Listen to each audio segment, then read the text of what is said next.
একটি অপতথ্য বা তথ্যের বিকৃতি পুরো দেশকে অস্থির করে ফেলতে পারে, বিভেদ তৈরি করতে পারে মানুষে মানুষে। তাই প্রতিটি অপতথ্যের বিপরীতে প্রয়োজন সঠিক তথ্য তুলে ধরা। সেই কাজটি করতে এসেছি, আপনাদের সঙ্গে আছে আমি রাকিব হাসান। আমন্ত্রণ জানাচ্ছি রিউমার চেক নিয়ে ৭১-এর নিয়মিত আয়োজন ফেক নিউজ স্ক্যানারে। বলে রাখি, আজ আমাদের সঙ্গে আছেন বাংলাদেশ পুলিশের সাবেক ডিআইজি খান সাইদ হাসান পিপিএম এবং আছেন ঢাকা বিশ্ববিদ্যালয়ের ফলিত পরিসংখ্যান ও ডেটা সায়েন্সের অধ্যাপক ডক্টর হাসিনুর রহমান খান।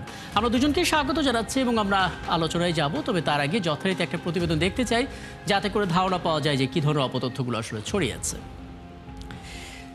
৫,০০০-এরও বেশি টিকটক অ্যাকাউন্ট থেকে ছড়িয়ে দেওয়া হলো বাইতুল মোকাররম মসজিদে আগুন। কয়েক ঘন্টায় ৫ শতাধিক কমেন্ট চলে এলো সেখানে, যার বেশিরভাগ জুড়েই ছিল আতঙ্ক। এরপর নিখুঁতভাবে ভিডিওটি বিশ্লেষণ করে দেখা গেল এটি ৭ বছর আগের ভিডিও, তাও মসজিদে নয়, মসজিদের কাছের একটি মার্কেটের। ওদিকে মিরপুরে গ্রামীণ ব্যাংকের প্রধান কার্যালয়ে দাও দাও করে আগুন জ্বলছে এমন একটি ভিডিও এআই দিয়ে তৈরি করে ছড়িয়ে দেওয়া হলো প্রায় ২,০০০ ফেসবুক পেজ এবং অ্যাকাউন্ট থেকে। ভুয়া এই ভিডিওটি দেখেছে অন্তত ১১ লাখ মানুষ। দর্শক, চলুন আমরা শুরুতে কয়েকটা ফ্যাক্ট চেক দেখে নিই, তারপর আলাপে যাব।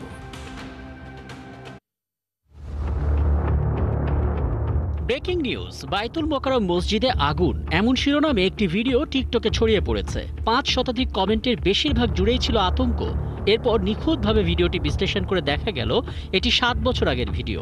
২০১৮ সালে বাইতুল মোকাররম মার্কেটে আগুনের ভিডিওকে মসজিদে আগুন বলে চালিয়ে দেওয়া হয়েছে, কিন্তু ততক্ষণে এই ভিডিওটি দেখা হয়েছে ৩ লাখের বেশি বার।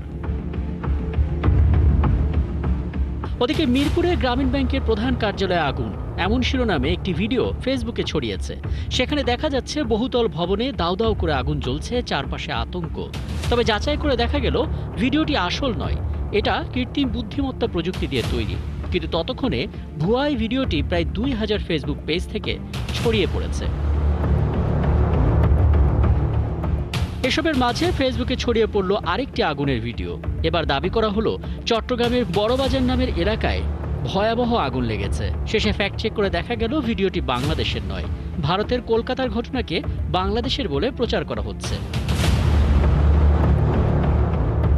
অপতথ্য আরও আছে। ৫,০০০-এরও বেশি টিকটক অ্যাকাউন্ট থেকে ছড়িয়ে দেওয়া হলো মেট্রো রেলের পিলারে ফাটল ধরার একটি ভিডিও। তবে রিউমার স্ক্যানার টিমের অনুসন্ধানে দেখা যায় ভিডিওটি আসল নয়, এটিও কৃত্রিম বুদ্ধিমত্তা বা এআই প্রযুক্তি ব্যবহার করে তৈরি ভুয়া ভিডিও। দর্শক, আজকের ফেক নিউজ স্ক্যানারের প্রতিবেদনটি তৈরি করতে গিয়ে আমরা দেখলাম ফেসবুকের সাথে পাল্লা দিয়ে টিকটকেও ছড়াচ্ছে গুজব। গুরুত্বপূর্ণ ব্যক্তিদের বক্তব্য এবং চলমান ইস্যুকে বিকৃত করে উস্কানিমূলক শিরোনাম যুক্ত করে কিংবা পুরনো ভিডিওকে সংবেদনশীল ক্যাপশনে নতুন করে সামনে আনা হচ্ছে, ছড়িয়ে দেওয়া হচ্ছে সংঘবদ্ধভাবে। এই বাস্তবতায় কোনো লিঙ্কে ক্লিক না করে দায়িত্বশীল গণমাধ্যমের খবরগুলোতেই নজর রাখার পরামর্শ বিশেষজ্ঞদের।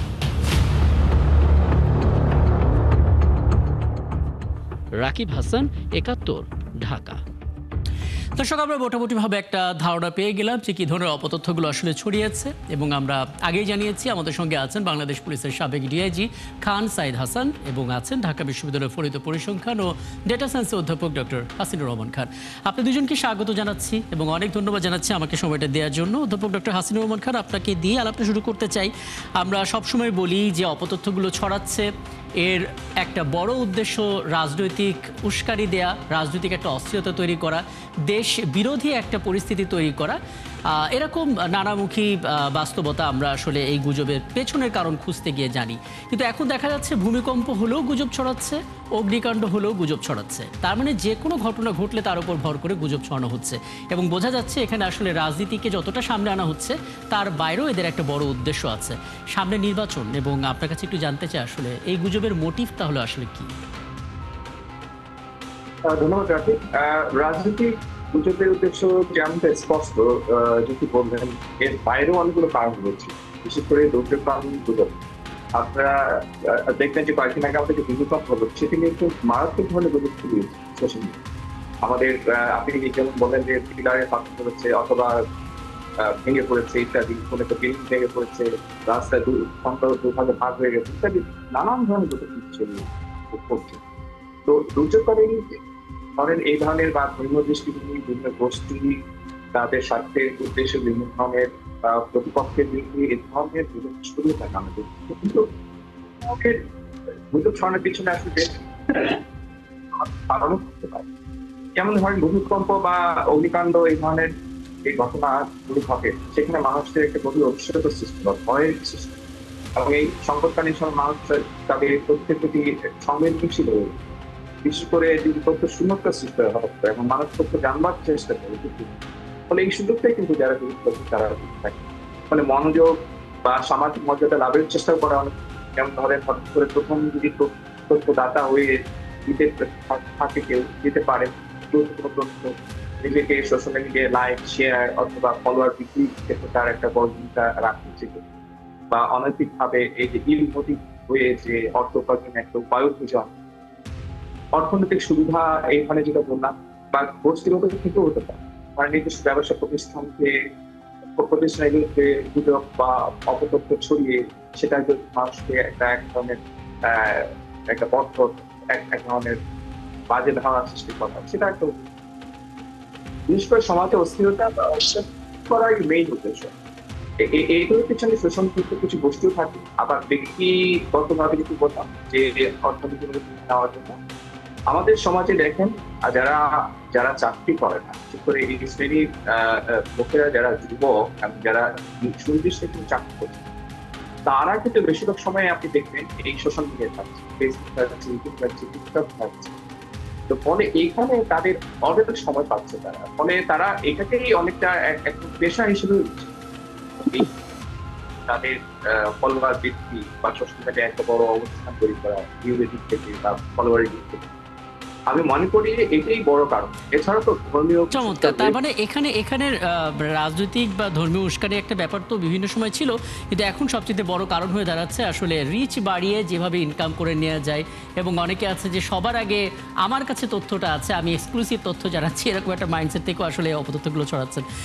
আমি একটু জনাব খান সাঈদ হাসান আপনার কাছে আসতে চাই। আপনি বরাবরই বিষয়গুলো চমৎকার করে বিশ্লেষণ করেন এবং এর আগের আয়োজনে আপনি বলছিলেন যে আইন আছে, কিন্তু আইনের প্রয়োগটা যদি ঠিকঠাক মতো হয় পরিস্থিতি নিয়ন্ত্রণে আসতো। মুশকিল হচ্ছে আমরা জানি এই গুজবটা এখন বৈশ্বিক সমস্যা এবং অনেকে এটাকে বলেন মহামারী। এখন মহামারীর সময় আমরা করোনার সময় দেখেছি যে পরিমাণ প্রচারণা ছিল, গুজবের এই পরিস্থিতিতে গুজবটাকে যদি মহামারী হিসেবে বিবেচনা করি, আমরা কিন্তু কোনো প্রচারণা দেখি না। মানে এটা একটা বড় কারণ কিনা আপনি বলবেন? একই সঙ্গে আমরা কতটা সিরিয়াস হতে পারছি সেটা রাষ্ট্র হিসেবে কিংবা ব্যক্তি আমি হিসেবে? জি, ধন্যবাদ আপনাকে এবং আপনার মাধ্যমে ৭১ টিভির দর্শক শ্রোতাদেরকে। তো সেটা হলো যে আমি তো যেটাই বলি, আমি যেহেতু আইন প্রয়োগকারী সংস্থার একজন মানুষ হিসাবে আমি আইনের কথাই বলবো, আইনের প্রয়োগের কথাই বলবো। এটা একটা ক্রিমিনাল অফেন্স, মানে এটাকে ফৌজদারি অপরাধ।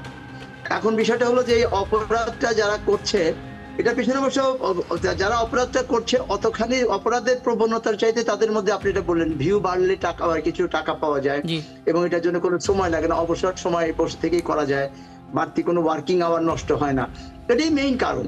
আর এর সাথে কিছু এই বর্তমান রাজনৈতিক কারণ যুক্ত হতে পারে, বাট এটা আমার কাছে মনে হয় এটা মাইনর কারণ। বাট মেজর কারণটা হলো আপনার মেজর কজটা হলো ওই কিছু ভিউ বাড়িয়ে অর্থ রোজগার করা। একটা কথা হলো যে অর্থ অন্যভাবে ভিউ বাড়িয়ে রোজগার করে, কিন্তু এরা মিথ্যা প্রোপাগান্ডা ছড়িয়ে, শুধু তাই না, এমন এতে করে কিন্তু যাতে হার্ট উইক বা যারা একটু বেশি ধর্মপ্রাণ তারা কিন্তু এতে স্ট্রোক করে বা অন্য ধরনের বড় ধরনের ক্ষয়ক্ষতি দুর্ঘটনা হতে পারে। তো আইন বলে যে এটা একটা কাউকে মানে কারো মানে মৃত্যু যদি ঘটে তাহলে সেই মৃত্যুর ক্ষেত্রে তাকে প্ররোচনাকারী হিসেবে বিবেচনা করা যেতে পারে। এখন সমস্যা হলো এখানে যে এইটা কে করছে। আমার যতটুকু আমি যতটুকু আমার কলিগদের সাথে, পুলিশ কলিগ যারা এখন সাইবার ক্রাইম এন্টি ক্রাইমের সাথে যারা আছেন, সাইবার এন্টি ক্রাইমের সাথে যারা যুক্ত আছেন, ওদের সাথে কথা বলে দেখেছি এই ধরনের মোটামুটি পুলিশের এখন একটা সেট আপ হয়ে গেছে। তারা দেশের মধ্যে থেকে এরকম কিছু করলে তাদেরকে লোকেট করে ফেলতে পারে, কিন্তু ওনাদের বক্তব্য হলো যে বেশিরভাগ ক্ষেত্রে এটা দেশের বাইরে থেকে করা হয়, দেশের বাইরে থেকে করা হয় এবং যার জন্য তাদেরকে মানে করতে পারে, লোকেট করতে পারে। কিন্তু আমাদের আইনের যে বিধান সেটা হলো আপনার টেরিটরির বাইরে, বাংলাদেশের টেরিটরির বাইরে তো আপনি এটা আইনের প্রয়োগটা করতে পারবেন না। আমাদের এটা ইন্টারপোল, ইন্টারন্যাশনাল পুলিশের একটা অর্গানাইজেশন আছে, কিন্তু এটা তো মূলত ওইভাবে কাজ করে যেভাবে আমাদের দরকার হয়। তো তারপরেও আমি সবচেয়ে এক্ষেত্রে ক্রিমিনালদেরকে ডিটেক্ট করে ব্যবস্থা আনাটা বেশ ডিফিকাল্ট, যেহেতু তারা দেশের বাইরে থেকে কাজগুলো করে। সেই ক্ষেত্রে আমি আমাদের দর্শক বা যারা ওই যে ভিউয়ারদেরকে আমরা বলবো যে প্লিজ আপনার এরকম কোনো খবর হলে ওটাতে একেবারে শেয়ার না দিয়ে এটাকে ভেরিফাই করবেন। ভেরিফাই করার খুবই সহজ রাস্তা আছে, যে এরকম কোনো সিরিয়াস ঘটনা ঘটলে আপনার আমাদের যে মেইন স্ট্রিম মিডিয়া যেগুলো আছে ওদের তো নিজস্ব মানে আপনার আছে, পত্রিকার তো প্রত্যেকের নিজস্ব পেজ আছে। আপনার তাদের পেপার পত্রিকার পেজ আছে, তারপরে নিউজ পোর্টাল পেজ আছে, ওদের ফেসবুক আছে।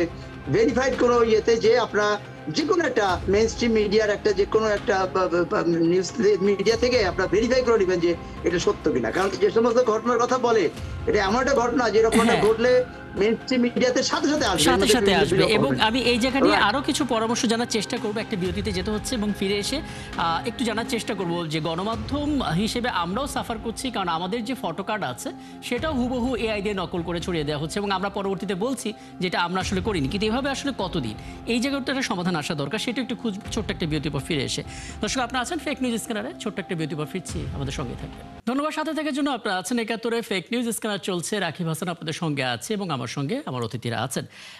অথবা ডক্টর হাসানুর রহমান খান, একটা বিষয় তো আমরা সবাই জানি যে কোনো সমস্যার সমাধান করতে গেলে আগে তথ্য জানতে হয়, পরিসংখ্যান জানতে হয়। আমরা কিন্তু জানতে পারছি না যে কি পরিমাণ অপতথ্যগুলো আসলে ছড়াচ্ছে এবং প্ল্যাটফর্ম হিসেবে কোন প্ল্যাটফর্মে সবচেয়ে বেশি ছড়াচ্ছে, এআই দিয়ে কতগুলো হচ্ছে, দেশ না দেশের বাইরে থেকে কোনটা বেশি হচ্ছে।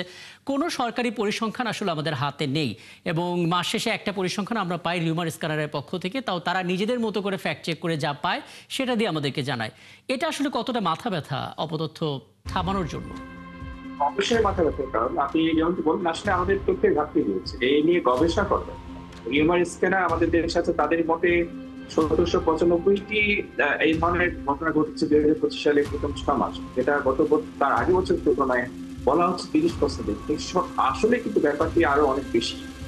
আমরা যে গুজবগুলো পাচ্ছি বলা হচ্ছে যে ৭% কিন্তু রাজনৈতিক গুজব, এর বাইরে কিন্তু স্বাস্থ্য সংক্রান্ত কিছু গুজব আছে, যেমন ভুয়া চিকিৎসা পদ্ধতি, ওষুধের কুপ্রভাব ইত্যাদি। আরো কিছু রয়েছে যেগুলো অপরাধ বা এই দুর্যোগ সংক্রান্ত, যেমন ভূমিকম্প, অগ্নিকাণ্ড বা শিশু, নারীদেরকে নিয়ে, অথবা চুরি, ধর্মীয় উস্কানি ইত্যাদি বিষয়গুলো রয়েছে। যে এই যে আপনি গুজবের ক্লাসিফিকেশন, এটা আপনি কিভাবে বুঝবেন? এটা নিয়ে যদি আমরা গবেষণা না করি, অর্থাৎ তথ্য কালেক্ট করে সুনির্দিষ্টভাবে এগুলো যাচাই বাছাই করে এই ক্লাসিফিকেশনটা করলে, তাহলে আমরা বুঝতে পারবো কি ধরনের গুজব হয়। আপনি জানেন এই জেনারেটেড কন্টেন্ট, ডিফেক্ট ভিডিও, ছবি বা ভয়েস ওভার দিয়ে নানানভাবে গুজব ছড়ানো হচ্ছে। এই যে বেশিরভাগই কিন্তু হচ্ছে ফেসবুকে। আমরা যেটা জানি যে 85% বা তারও বেশি ফেসবুক। এরপরে যদি আপনি ধরেন, তারপরে রয়েছে ইউটিউব, ইনস্টাগ্রাম, বিশেষ করে এদের রিলস যেগুলো, বা টিকটক বা এক্স হ্যান্ডেল। কিন্তু বেশিরভাগ কি ছড়াচ্ছে কিন্তু ফেসবুক এর মাধ্যমে। দেখেন, সবচেয়ে বড় মাথা ব্যাপারটা হলো, আপনি যদি অন্ধকারীদেরকে শত্রুদের সাথে যুদ্ধ করেন, কিন্তু আপনি শত্রু দেখতে পাচ্ছেন।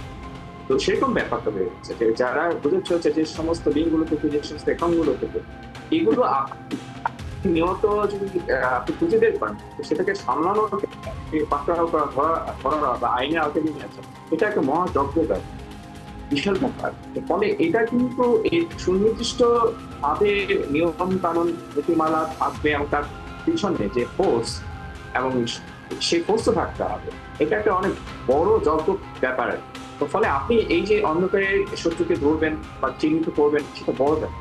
এছাড়া ধরেন আমাদের 18 কোটি মানুষ, এই মানুষগুলোর মধ্যে আমি আসলে এই পরামর্শ জায়গাটা আসলে জানার চেষ্টা করছিলাম। সবশেষ জনাব খান সাইদ হাসান, আপনার কাছে একটু জানতে চাই, মানে আমরা বুঝতে পারছি পারিবারিকভাবে, রাষ্ট্রীয়ভাবে আমাদের কিছু দায়িত্ব আছে, এবং ব্যক্তিগতভাবে সাধারণ মানুষ যারা আছেন তারা খবর দেখার সময় অবশ্যই দায়িত্বশীল গণমাধ্যমের খবরগুলোই ফলো করবেন, এটাই স্বাভাবিক। কিন্তু মুশকিল হচ্ছে, একটা দীর্ঘ সময় আমাদেরকে বলা হচ্ছে যে ফেসবুক, ইউটিউব, এই সমস্ত প্ল্যাটফর্মগুলো আমাদের রিকোয়েস্ট রাখে না, এবং রিকোয়েস্ট রাখলেও তারা খুব স্লোলি মুভ করে। একটা অপতথ্য ছড়ালো, আমরা সাথে সাথে তাদেরকে বললাম, তারা সেটা সরাচ্ছে না, এবং দেখা যাচ্ছে এমন একটা সময় সরাচ্ছে ততক্ষণে কিন্তু একটা বড় দুর্ঘটনা ঘটে গেছে। আমি এই জায়গা থেকে একটু জানতে চাই, মানে আমাদের যোগাযোগটা কতটুকু বাড়ানো প্রয়োজন, কারণ আমাদের কিন্তু বলা হয় যে ফাস্টেস্ট গ্রোয়িং কান্ট্রির মধ্যে আমরা একটা, এবং ভারতের পর আমরা অন্যতম বড় বাজার এদের। আমাদের আসলে করণীয়টা কি এক্ষেত্রে?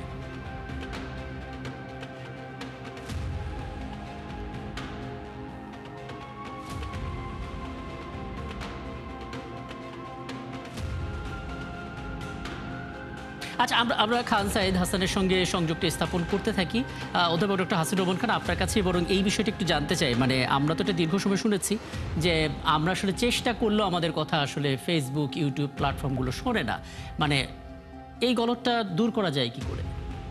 তাকে ছোট্ট করে বলি, এই 18 কোটি মানুষের জন্য কিন্তু আপনি যদি দেখেন যারা ফ্যাক্ট চেকার হয়েছে, আপনি কিন্তু হাতে গুনে পাবেন 40-50 জন ফ্যাক্ট চেকার জি। বা বিভিন্ন সফটওয়্যার আমি ইউজ করছি। ফলে এই যে জনবল, যেটা জনশক্তি, অর্থাৎ এই বিষয়ে পড়াশোনা করে এআই রিলেটেড এই জনশক্তি বা ডেটা সায়েন্টিস্ট তৈরি করা, এবং এগুলো আসলে বিভিন্ন প্রতিষ্ঠান, আপনাদের মতো যারা প্রতিষ্ঠান রয়েছে, নিউজ পেপার, বিভিন্ন মিডিয়া, এবং এমনকি সরকারের বিভিন্ন মন্ত্রণালয়, তাদের বিরুদ্ধে বিভিন্ন উদ্যোগ ছড়ানো হয়।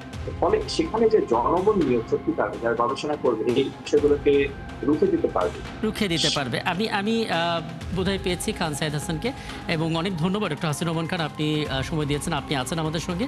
সবশেষ জনাব খান সাইদ হাসান, খুব সংক্ষেপে একটু জানতে চাই টেক জায়ান্টদের সঙ্গে আমাদের নেগোসিয়েশনটা কতটুকু বাড়ানো প্রয়োজন, কারণ বলা হয় এই সাউথ ব্লকের মধ্যে ভারতের পর বাংলাদেশ হচ্ছে ফেসবুক ইউটিউবের সবচেয়ে বড় বাজার, অথচ আমাদের এখানেই বড় ধরনের গুজব ছড়াচ্ছে এবং আমরা আসলে তাদেরকে দিয়ে থামাতে পারছি না। কি বলবেন?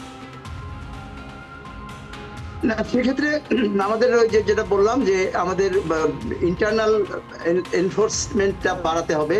যেমন আমাদের ধরেন আমরা যে সমস্ত অপরাধের গুলো ডিল করে, মার্ডার, হার্ট ইত্যাদি ইত্যাদি, এগুলো 200 বছর আগে থেকে করে আসা হচ্ছে, যা হচ্ছে এটাতে যেমন এক কাস্টম আমাদের দেশের পুলিশ, কিন্তু এই সাইবার ক্রাইমটা নিয়ে খুবই নতুন ক্রাইম, যার ফলে এটা যায় কাস্টম না। তো যার জন্য এদের ট্রেনিংটা একটু ওইটা একটু বাড়াতে হবে, প্রফেশনালিজমটা বাড়াতে হবে। আর যেটা আমি আবারও বলছি যে আপনি ফটো কার্ড দিয়ে ঠিক আছে এগুলা হয়তো করে, কিন্তু আমাদের প্রত্যেকটা মেইন স্ট্রিম মিডিয়ার কিন্তু ওদের নিজস্ব ওয়েব পেজ আছে। তো যখনই এরকম কোনো সাসপিশিয়াস কোনো নিউজ দেখা যাবে, সবাই না পারলেও যারা কনসাস সিটিজেন তারা তাৎক্ষণিকভাবে ওটা ঢুকে সাথে সাথে কমেন্টে যে বা যে কোনো ভাবে বলে দেয় যে এটা ফেক, আপনারা বিশ্বাস করবেন না। এটা ছাড়া আপাতত প্রিভেন্টিভ কিছু নাই। আর পাশাপাশি ওই যে এনফোর্সমেন্টটা বাড়াতে হবে, যে 2-4-5 জনকে এরকম ইয়ে করে আপনার প্রশিক্ষণ দিয়ে জনবল বাড়াতে হবে। হ্যাঁ, অনেক অনেক ধন্যবাদ, অনেক ধন্যবাদ এবং কৃতজ্ঞতা। আমার হাতে সময় থাকলে সত্যি এই চমৎকার পরামর্শগুলো আরেকটু দীর্ঘায়িত করতাম। নিশ্চয়ই সামনে কোনো আয়োজনে আবার আপনাদেরকে পাবো এবং আরো কথা বলার সুযোগ হবে আপনাদের সঙ্গে। অনেক ধন্যবাদ আমাকে সময়টা দেওয়ার জন্য। দর্শক, এতক্ষণ ছিলেন আমাদের সঙ্গে বাংলাদেশ পুলিশের সাবেক ডিআইজি খান সাইদ হাসান পিপিএম এবং ঢাকা বিশ্ববিদ্যালয়ের ফলিত পরিসংখ্যান ও ডেটা সায়েন্স অধ্যাপক ডক্টর হাসিনুর রহমান খান। এবং আপনারা আছেন ফ্যাক্ট চেক নিয়ে একাত্তরের নিয়মিত আয়োজন ফেক নিউজ স্ক্যানারে। প্রতিদিন আমরা রিউমার দূর করতে হাজির হব ঠিক একইভাবে একই সময়, এবং আপনারা যুক্ত হতে পারেন। কোনো খবর যদি আপনাকে সংশয় ফেলে সেটা একটি স্ক্রিনশট আমাদেরকে মেইল করতে পারেন। মেল আইডি দেখতে পাচ্ছেন fns.71tv@gmail.com এই ঠিকানায়, অথবা ফেসবুকে যুক্ত হতে পারেন facebook/fake news scanner এই ঠিকানায়। আমরা সেই তথ্যের ফ্যাক্ট চেক করে আপনাদের জানাবো। মনে রাখবেন দর্শক, চটকদার শিরোনাম দেখলে ক্লিক করবেন না। বিশ্বাস আর প্রতিক্রিয়া জানানোর আগে অবশ্যই ফ্যাক্ট চেক করুন। থাকুন ৭১-এর সাথে।